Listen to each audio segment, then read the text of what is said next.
रोज एक नई कहानी देखने के लिए चैनल को सब्सक्राइब करें और बेल आइकन दबाना ना भूलें। धीरज एक मिडिल क्लास फैमिली का लड़का होता है जिसने कभी हॉस्टल की लाइफ नहीं देखी होती है।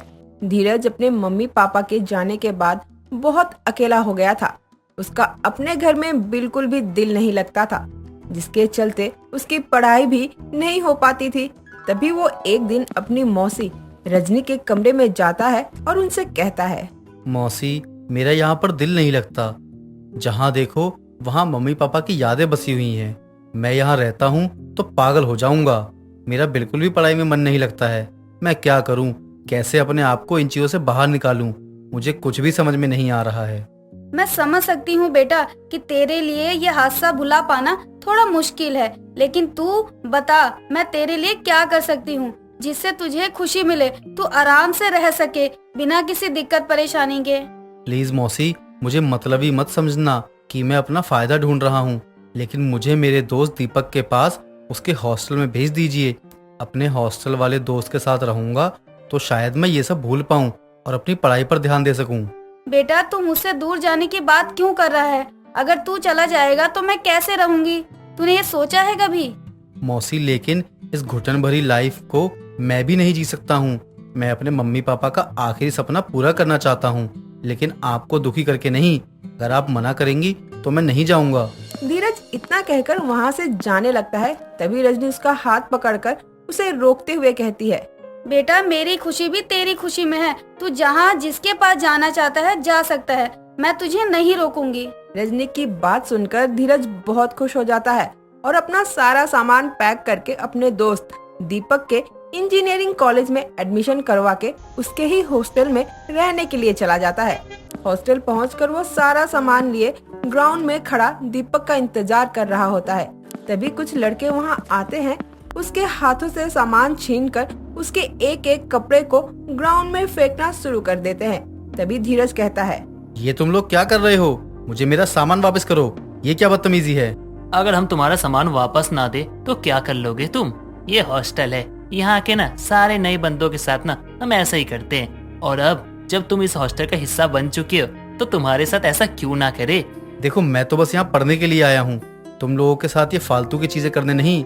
मैं आखिरी बार बोल रहा हूँ, मुझे मेरा सामान वापस कर दो और मुझे परेशान मत करो। भाई तो हम तुझे परेशान कहाँ कर रहे हैं, हम तो तेरे साथ थोड़ा मजाक कर रहे हैं। अब बस हॉस्टल की लाइफ है, थोड़ा एंजॉय तो करना बनता है ना ब्रो। देखो, मुझे मेरा सामान वापस कर दो और मेरा रास्ता छोड़ो, जाने दो मुझे।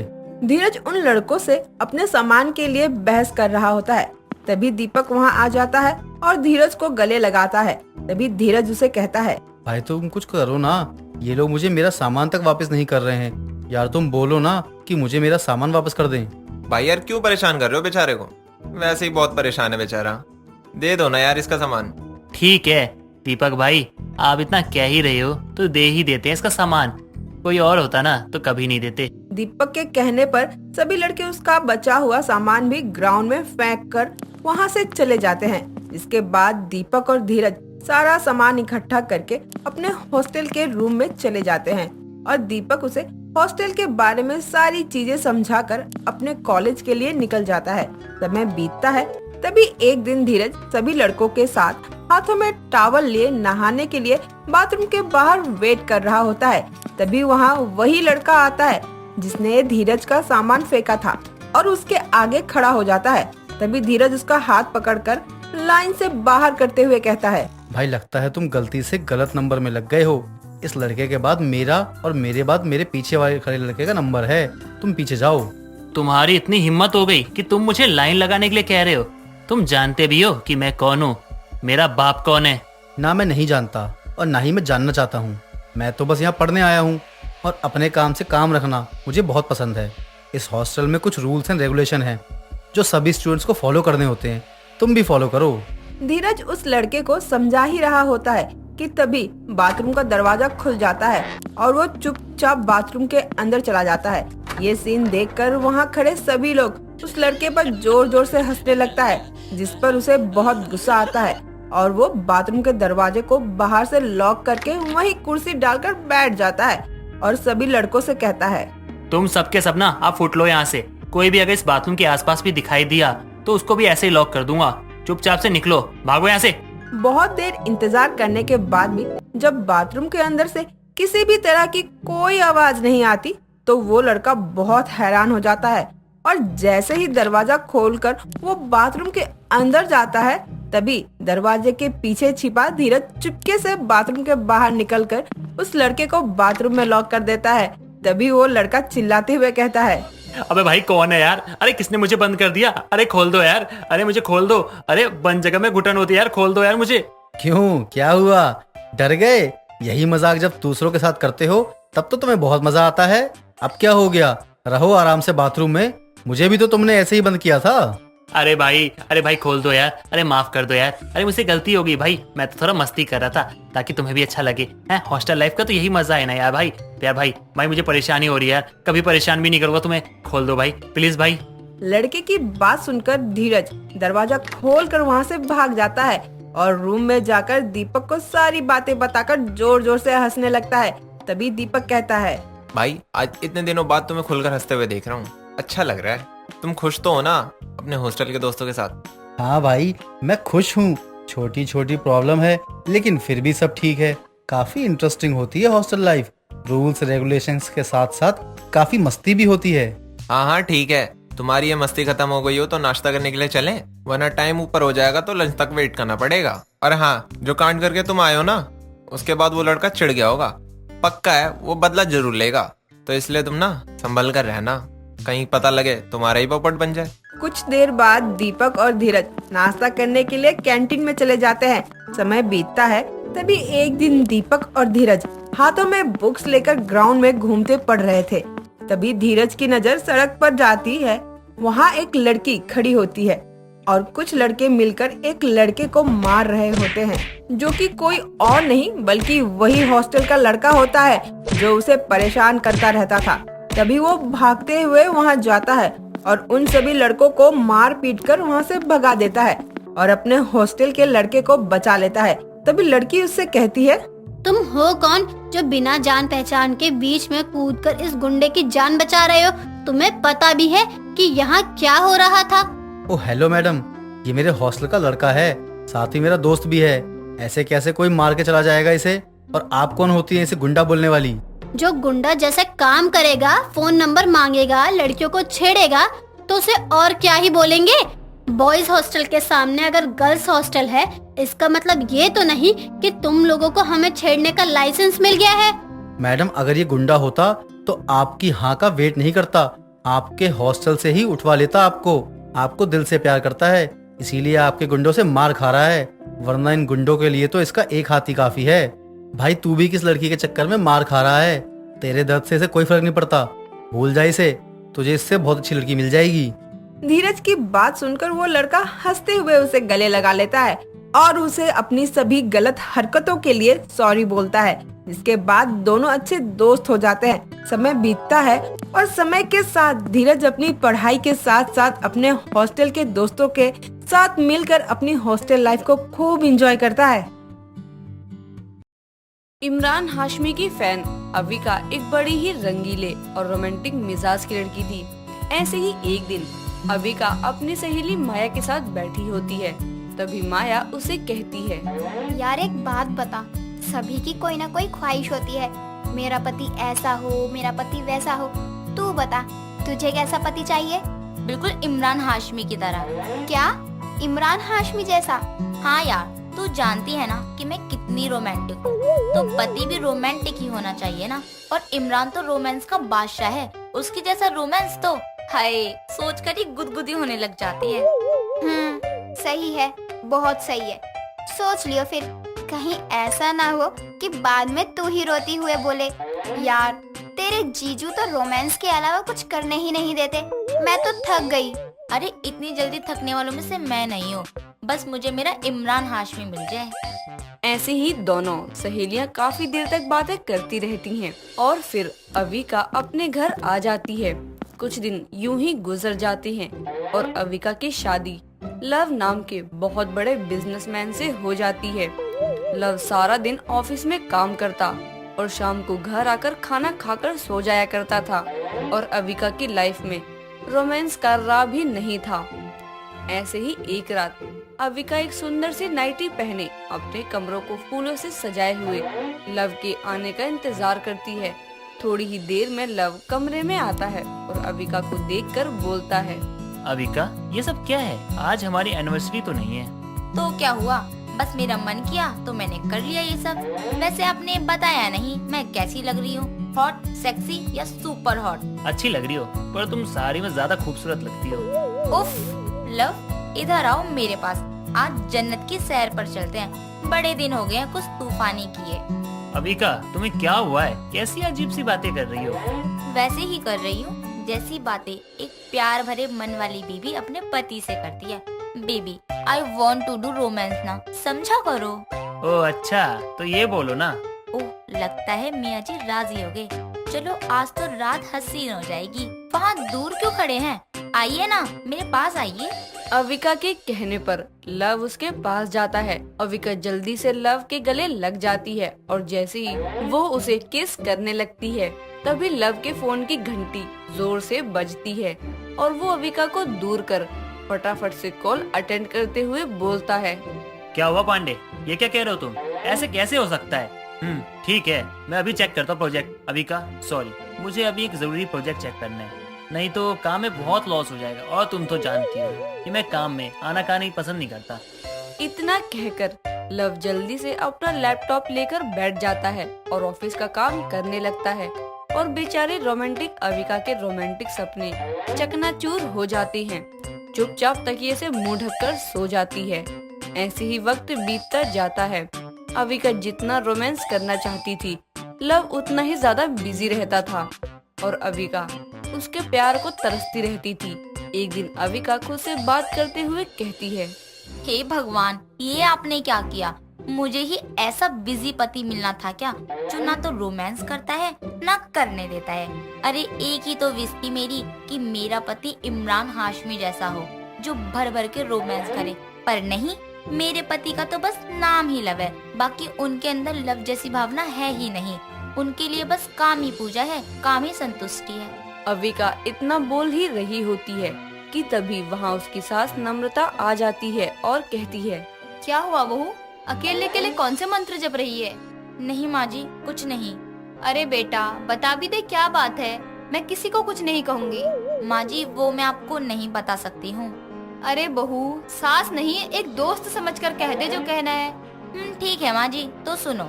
इतना कहकर अविका अपनी सास को सारी बात बताती है, जिसे सुन नम्रता मुस्कुराते हुए कहती है, अरे बहू, मुझे लगा ही था कि कुछ यही समस्या होगी। तेरे ससुर जी भी ऐसे ही थे, काम के सिवा उनको कुछ दिखता ही नहीं था। तू चिंता मत कर, मेरे पास एक तरकीब है, इधर आ, कान कर बताती हूँ। नम्रता की सारी बात सुनकर अविका जल्दी से अपना मुंह आगे करती है और नम्रता उसके कानों में सारी बात बता देती है, जिसे सुन अविका कहती है, अरे वाह माँ जी, क्या आइडिया है, ये तो बढ़िया है। मैंने तो सोचा ही नहीं था, पर अब मजा आएगा। चलो अब आप अपने हिस्से का काम कर देना, बाकी तो मैं खुद कर ही लूंगी। इतना कहकर अविका खुशी खुशी अपने कमरे में चली जाती है। शाम को जब सभी लोग साथ बैठकर डिनर कर रहे होते हैं, तभी नम्रता कहती है, लव बेटा, कुछ बात करनी थी तुमसे। जी माँ, कहिए ना। इतना वक्त हो गया है तुम दोनों की शादी को, पर तुम हो कि बस काम काम काम। अरे अब थोड़ा आराम लो। मैंने तुम दोनों के हनीमून पर जाने की टिकटें बुक कर दी है। मुझे कोई बहाना नहीं सुनना। कल 11 बजे की फ्लाइट है सिडनी की, तैयार हो जाना। जी ठीक है। नम्रता के कहे अनुसार अगले दिन लव और अविका अपने हनीमून के लिए सिडनी निकल जाते हैं और आराम से अपना हनीमून एंजॉय करते हैं। ऐसे ही अविका के मन में फिर से रोमांस के कीड़े भागने लगते हैं। बाथरूम से टॉवल लपेटे हुए जैसे ही लव बाहर आता है, तभी अविका उसे देखकर सीटी मारती है और कहती है, क्या बात है पतिदेव, बड़े हॉट लग रहे हो। जी आपके प्यार की मेहरबानी है। हाय, तो फिर दूर क्यों जा रहे हो, पास आओ ना, प्यार करो मुझे। कब से प्यासी जमीन पर बारिश की एक बूंद तक नहीं गिरी, पर अब यहाँ पर तूफान आएगा। ओ, तूफान से याद आया, हमारे इस होटल में ना मैंने अपने बिजनेस पार्टनर को देखा था कल। वो भी तूफान की तरह तरक्की कर गया है। अगर उसके साथ मीटिंग हो जाती ना तो मजा आ जाता। तुम ना यहीं रुको अविका, मैं जरा उसका पता करके आता हूँ। इतना कहकर लव जल्दी से कपड़े पहनकर कमरे से बाहर चला जाता है और अविका गुस्से में लाल पीली हो जाती है। बिजनेस पार्टनर से मिलने की वजह से अब हनीमून पर भी लव को काम के अलावा और कुछ नहीं सूझ रहा था। ऐसे ही एक शाम जब वो कमरे में आता तो देखता है कि अविका रूम में नहीं है और टेबल पर एक लेटर रखा है। मुझे नहीं लगता लव कि आपको लव करना भी आता है। आपको अपने काम से इतना ज्यादा प्यार है कि मैं आपको कभी नजर ही नहीं आती हूँ। मेरी फीलिंग की तो आपने इसके आगे क्या ही कहूँ। हर वक्त काम काम काम। आप अपने लैपटॉप को ही अपनी बीवी बना लो। मैं वापस इंडिया जा रही हूँ। जब आपका काम खत्म हो जाए तो आप भी आ जाना। अविका का लेटर पढ़कर लव को बहुत गिल्टी फील होता है और वो बिना किसी की देर किए अविका के पीछे इंडिया लौट आता है। जिसके बाद वो अविका को मनाने की काफी कोशिश करता है पर वो उससे बात नहीं करती है। ऐसे ही जब एक रात अविका अपने कमरे में आती है तभी लव उसके पास आता है और उसे अपनी बाहों में जोर से कसकर इमरान हाशमी का गाना गाता है। हाल दिल तुझको सुनाता दिल, अगर कुछ बोल पाता बाखुदा तुझको ही चाहता जान। तेरे संग जो पल बीत जाता वक्त से मैं वो मांग लाता, याद कर के मुस्कुराता जान। Avika, I am so sorry, मैंने कभी तुम्हें अच्छे से वक्त नहीं दिया, पर सच कहूँ तो तुम बेहद खूबसूरत हो और मैं बहुत किस्मत वाला हूँ कि तुम मुझे मिली हो। मैं तुम्हें इतना इतना इतना ज्यादा प्यार करूंगा कि इमरान भी शर्मा जाएगा। हाय, कितना इंतजार करवाया आपने मुझे इस पल के लिए। पर चलो देर से ही सही, कम से कम आप बिजी पति से रोमांटिक पति तो हुए। अब ये बोलकर रोमांस तो बहुत हो गया, तो let's play my dear wife. इतना कहकर लव कमरे की लाइट ऑफ कर देता है। जिसके बाद रोमांटिक बीवी और बिजी पति दोनों एक दूसरे के प्यार में खो जाते हैं। इस रात के बाद लव काम के साथ साथ अविका को भी उसके हिस्से का पूरा प्यार देने लगता है, जिससे काम और रोमांस दोनों में बैलेंस बना रहता है। संजय की शादी हो चुकी थी, वो भी एक निया नाम की लड़की से, जिसके घर वालों ने शादी में अपनी बेटी के दहेज में अपने दामाद को गाड़ी दी थी। शादी के अगले ही दिन संजय सुबह सुबह तैयार होकर घर से निकलने ही वाला होता है कि तभी उसकी माँ निर्मला उसे रोकते हुए बोलती है, ओए नालायक, कहाँ जा रहा है? वो माँ, मैं गाड़ी लेकर चक्कर मारने जा रहा हूँ। आपके बेटे को दहेज में गाड़ी जो मिली है चलाने तो दो। जिसके चक्कर में मिली है उसको मत बैठाइयो पहले। अरे नालायक, बहू को तो आने दे, उसको भी ले जाइयो चक्कर लगाने। अरे माँ, मैं घूमने थोड़ी जा रहा हूँ, बस एक चक्कर लगा के देखना चाहता हूँ कैसी चल रही है। संजय निकलता गाड़ी लेकर उससे पहले ही निया कमरे से तैयार होकर नीचे आती है और नीचे आते ही पहले अपनी सास के पैर छूती है। जिसके बाद वो संजय को ऐसे तैयार देखकर बोलती है, आप कहीं जा रहे हैं क्या? ऑफिस तो नहीं जा रहे, लेकिन शादी के दूसरे दिन ही ऑफिस। आपने छुट्टियां नहीं ली थी क्या? अरे अरे बाबा, मुझे बोलने तो दो, मैं कहीं जा थोड़ी ना रहा हूँ। मैं बस अपनी नई गाड़ी में एक चक्कर लगाने जा रहा हूँ मोहल्ले का। अच्छा, दहेज की गाड़ी में जो मेरे पापा ने दी है? हाँ बहू, दहेज की गाड़ी में, क्योंकि उससे पहले हमारे पास कोई गाड़ी नहीं थी। अब तू आ गई है तो जा, तू भी शेयर करके आ इसके साथ। हाँ माँ जी, वैसे भी पापा मुझे रोज सुबह सैर पर लेके जाते थे, और ये वैसे ही दहेज की गाड़ी मेरे पापा ने दी है, तो मैं तो जाऊंगी। माँ जी, आप भी चलिए ना। नहीं बहू, मेरे दहेज की गाड़ी नहीं है ना, तेरे दहेज की है, तो तू जा। जा संजय, निया बहू को भी ले जा। संजय निया को लेकर अपनी गाड़ी में सैर करने के लिए निकल जाता है और जैसे ही संजय कार लेकर मोहल्ले से बाहर निकलता है, उसका एक दोस्त नमन उसे बाइक पर दिखता है, जिस पर संजय गाड़ी रोककर उतरकर अपने दोस्त नमन से गले लग के बोलता है, अरे नमन भाई, कैसा है? साले बड़े टाइम बाद दिखा, मेरी शादी में भी नहीं आया तू। भाई गया होता गांव किसी काम से, माफ करना तेरी शादी में नहीं आ पाया। लेकिन भाई शादी के बाद तो तेरे ठाट पाट बदल गए, गाड़ी ले ली, मस्त लग रही है भाई, कलर भी बहुत प्यारा है। हाँ भाई। नमन की ये बात सुनकर निया गाड़ी से बाहर आती है और बोलती है, ली नहीं है इन्होंने गाड़ी, दहेज में मिली है, मेरे पापा ने दी है। अरे भाभी जी है क्या? नमस्ते भाभी जी। नमस्ते देवर जी। अच्छा, तो ये गाड़ी आपके पापा ने दी है दहेज में। सही है संजय भाई, दहेज में गाड़ी मिल गई, और क्या चाहिए। मुझे तो बाइक दे रहे थे दहेज में, मैंने ली ही नहीं, मैंने कहा खुद ही ले लूंगा। अच्छा भाई, ठीक है, चलता हूँ। संजय इतना बोलकर गाड़ी में बैठ जाता है और निया भी उसी समय गाड़ी में बैठ जाती है और संजय चुपचाप अब कहीं और ना जाकर सीधा घर की ओर गाड़ी वापस लेकर मुड़ जाता है और दोनों घर आ जाते हैं। 10 मिनट में ही अपने बेटे बहू को वापस आता देखकर निर्मला बोलती है, अरे बहू, बड़ी जल्दी आ गए। हाँ माँ, मेरा मन नहीं था कहीं जाने का। अच्छा, मैं अपने कमरे में जा रहा हूँ, नाश्ता बन जाए तो मुझे बुला लेना। संजय अपने कमरे में चला जाता है, जिसके बाद निर्मला निया से बोलती है, निया बहू, अब तू आ ही गई है तो ऐसा कर, आज अपनी पहली रसोई की रस्म कर ले। कुछ मीठा बना ले नाश्ते के लिए, बाकी का नाश्ता मैं बना दूंगी।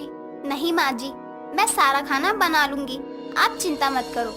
इतना बोलकर निया रसोई में जाकर अपनी पहली रसोई के लिए खाना बनाने लगती है।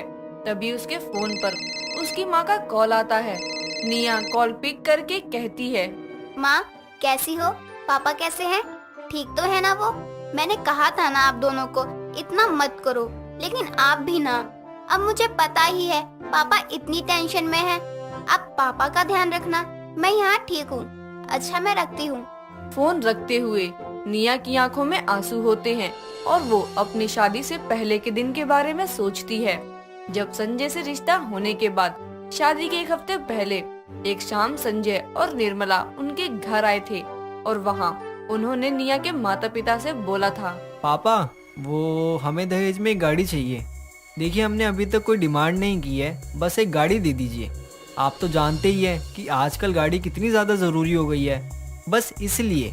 और आपके पास भी तो एक गाड़ी है, तो आपको अच्छा लगेगा कि आपका होने वाला दामाद आपके पास ऐसे आए बिना गाड़ी के, और आपकी बेटी को बसों में रिक्शों में धक्के खिलाकर लेकर आएगा। पर संजय, आप इस वक्त ये बोल रहे हैं जब शादी को 1 हफ्ता बचा है, सभी रिश्तेदारों को न्योता जा चुका है। इस वक्त कहाँ से आएंगे पापा के पास पैसे? और पापा की गाड़ी उन्होंने कई साल मेहनत करके पैसे जोड़ के ली थी। बहू, बेटी के लिए एक बाप कुछ भी कर सकता है, और तुम क्यों चिंता कर रही हो इस बात की? तुम्हारे पापा को बोलने दो। निया के पापा उसके ससुराल वालों की इस डिमांड के लिए मान जाते हैं, जिसके बाद वो शादी से पहले अपनी खुद की गाड़ी बेचकर और कुछ कर्जा लेकर एक ब्रांड न्यू स्टाइल की गाड़ी अपने दामाद को दहेज में दे देते हैं। मेरे पापा को अपनी गाड़ी बेचनी पड़ी इस दहेज की गाड़ी की वजह से, इसलिए अब मैं आप लोगों को हर पल याद दिलाऊंगी कि ये दहेज की गाड़ी है।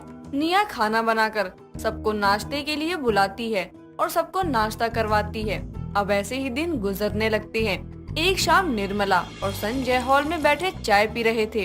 तभी निर्मला की पड़ोसन मंगला उसके घर आती है और बोलती है, अरे निर्मला, कैसी है? अरे मंगला बहन, तुम कब आई गांव से? बताओ, मेरी सबसे खास पड़ोसन ने मेरे बेटे की शादी मिस कर दी। पता है मैंने कितना याद किया था तुम्हें हर रस्म में। नमस्ते मंगला आंटी, कैसी हो? नमस्ते बेटा। अरे निर्मला, क्या ही बताऊं, घर के सारे काम देखने पड़ते हैं। गांव में एक जमीन का मामला था, उसके लिए जाना पड़ा था। खैर, ये बाहर गाड़ी किसकी खड़ी है तेरे घर के आगे? मुझे अंदर आने में परेशानी हुई। अच्छा, वो आंटी हमारी गाड़ी है, मैंने गलत खड़ी कर दी होगी शायद, अभी ठीक कर दूंगा। अरे वाह बेटा, गाड़ी ले ली, सही है। ऐसे ही तरक्की करो, खूब आगे बढ़ो। इतने में निया रसोई से चाय का कप लेकर बाहर आती है और मंगला से बोलती है, नमस्ते आंटी जी, मैं संजय की पत्नी निया, और वो गाड़ी जो आपने बाहर देखी वो इनको दहेज में मिली है, मेरे पापा ने दी है। अच्छा, ये लीजिए चाय। मुझे रसोई में आपके आने की आवाज आई तो मैं चाय भी ले आई साथ ही। अरे वाह बहू, बहुत अच्छा किया।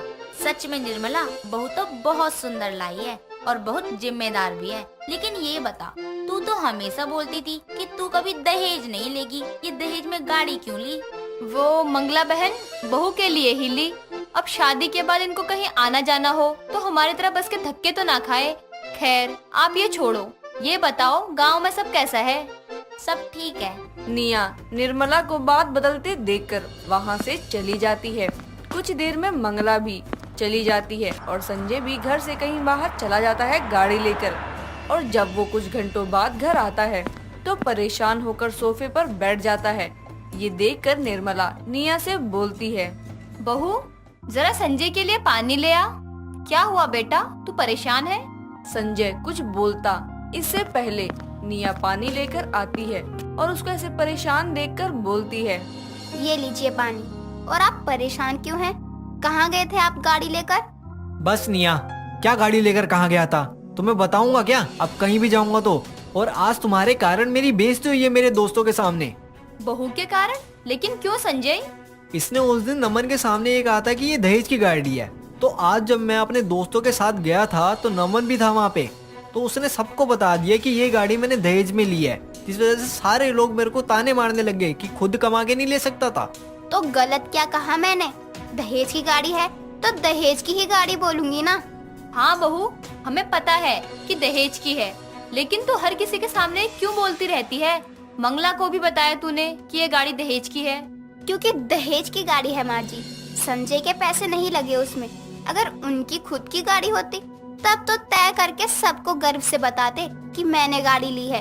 तो दहेज की गाड़ी के लिए भी ऐसे गर्व से बोले क्यों? नहीं बोल सकते ना? क्योंकि दहेज की गाड़ी लेने में शर्म नहीं आती, लेकिन बताने में आती है।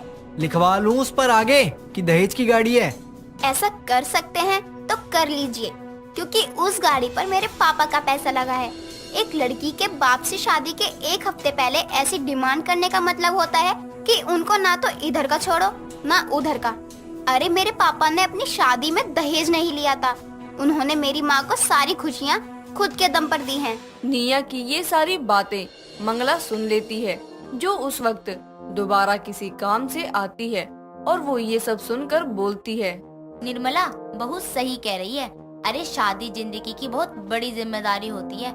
अगर आप एक नई जिंदगी किसी के साथ शुरू करते हैं, उसको खुशियाँ देने का काम आपका होता है। अगर शादी के बाद भी माँ बाप ही अपनी बेटी की खुशियों का ख्याल रखे, तो वो क्यों अपनी बेटी एक अनजान के हाथों सौंपे? मेरे पापा ने अपनी मेहनत की कमाई की गाड़ी बेची आपको ये गाड़ी भीख में देने के लिए, अपनी बेटी की खुशियों के लिए, और मेरे लिए दहेज भीख ही है। इस बात पर अगर आप मुझे इस घर से निकाल भी देंगे तो मुझे कोई दुख नहीं है। मंगला और निया की बातें सुनकर संजय और निर्मला को अपनी गलती पर पछतावा होता है। संजय अपने ससुर को उनकी गाड़ी लौटा देता है और उनसे वादा करता है कि अब वो अपनी मेहनत की कमाई से गाड़ी लेकर उसमें निया को लेकर आएगा। दोस्तों, अगर आपको ये कहानी पसंद आई तो इसे लाइक करें, शेयर करें और कमेंट करके बताएं कि कहानी में आपको सबसे अच्छा क्या लगा।